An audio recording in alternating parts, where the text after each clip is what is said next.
Gender के basis पे लड़कियों को मार दिया जाता है। मैं यहाँ पर फेमिसाइड के बारे में बात कर रही हूँ। ये इन्फेंटिसाइड और फीटिसाइड से बिल्कुल डिफरेंट है। तीनों के बीच में क्या-क्या डिफरेंसेस हैं, वन बाय वन बताती हूँ। पर उससे पहले रिसेंट कंट्री याद रख लेना जो फेमिसाइड को लेके लॉ लेके आया है, दैट इज इटली। इटली के अलावा और भी बहुत सारी कंट्रीज हैं, जैसे साइप्रस है, चिली, मैक्सिको, मोरक्को, तुर्की एंड मैनी मोर, जिनके पास फेमिसाइड को लेके लॉ है। अगर सवाल बने कि इंडिया के पास क्या फेमिसाइड को लेके स्पेशली कोई लॉ है, आंसर बिल्कुल नो है। पर हाँ, डिफरेंट प्रोविजन है जो आपको मैं लास्ट में बताऊंगी। सबसे पहले तो इटली को मैप पे देख लो फटाफट से। तो आपको एक वाटर बॉडी पता है विच इज मेडिटेरेनियन सी, बस उसी के ऊपर आपको एक Italian shoes shape like country मिलेगी जिसका नाम है इटली। तो सबसे पहले जो बॉर्डर शेयर होता है इटली का वो फ्रांस के साथ है। नॉर्थ में जाओगे तो यहाँ पर स्विट्जरलैंड आएगा, देन नॉर्थ ईस्टर्न पार्ट पे ऑस्ट्रिया आ जाएगा एंड ईस्टर्न पार्ट पे स्लोवेनिया आ जाएगा। और भी तीन छोटी छोटी वाटर बॉडीज हैं जो आपने विद रिस्पेक्ट टू इटली याद रखनी है। जैसे यहाँ पे लाइग्यूरियन सी आ जाता है, इस वाले पार्ट में एड्रियाटिक सी लाई करता है, और बिल्कुल बॉटम में जाओगे तो देयर इज आयोनियन सी। अब आते हैं वो जो तीन टर्म्स आपस में डिफरेंट है पर साउंड सेम सी करती हैं, और तीनों ही फीमेल से रिलेटेड हम पढ़ेंगे। जैसे सबसे पहले आती है फिटिसाइड।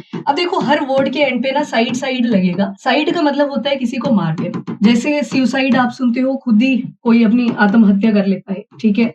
होमिसाइड आ जाते हैं, वहां पे भी साइड ही लगता है, जिसका मतलब है किसी और इंसान को मार देना, एक इंसान ने दूसरे इंसान को मार दिया। वैसे एक टर्म आती है फिटिसाइड। यहाँ पे एक शब्द है फीटस। फीटस का मतलब होता है जब बच्चा मदर के वूम में होता है, तभी पता लग गया कि उसका जेंडर फीमेल है तो उसको मार दिया जाता है। That condition is called foeticide. दूसरी कंडीशन आती है इन्फेंटिसाइड। इन्फेंट का मतलब यहाँ पे होता है नवजात, मतलब जब बच्चा पैदा हुआ, देखा लड़की थी, मार दिया गया, इन्फेंटिसाइड। एंड तीसरी जो कंडीशन आती है दैट इज फेमिसाइड। यहाँ पे जो फीमेल होती है वो टीनेजर क्रॉस करके एडल्ट भी बन चुकी होती है और फिर जाके उसे मार दिया जाता है on the basis of her gender. तो इसी चीज को लेके इटली अभी लॉ लेके आया। अब 2022 में यूनाइटेड नेशन फ्रेमवर्क ने एक क्लासिफिकेशन करी थी जिसमें बताया गया कि फेमिसाइड कितने तरह का हो सकता है। तो जो नंबर 1 टाइप थी ना, उसमें आ गया इंटीमेट पार्टनर फेमिसाइड।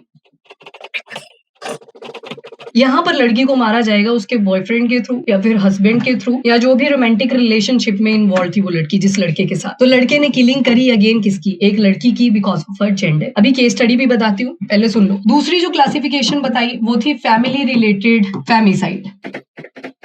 इसमें जो शादी हुई थी मेल और फीमेल की, उसके फैमिली मेंबर्स भी इन्वॉल्व होंगे, जिसमें लड़की को मार दिया जाएगा on the basis of her gender. And तीसरी कैटेगरी आ गई अदर्स की।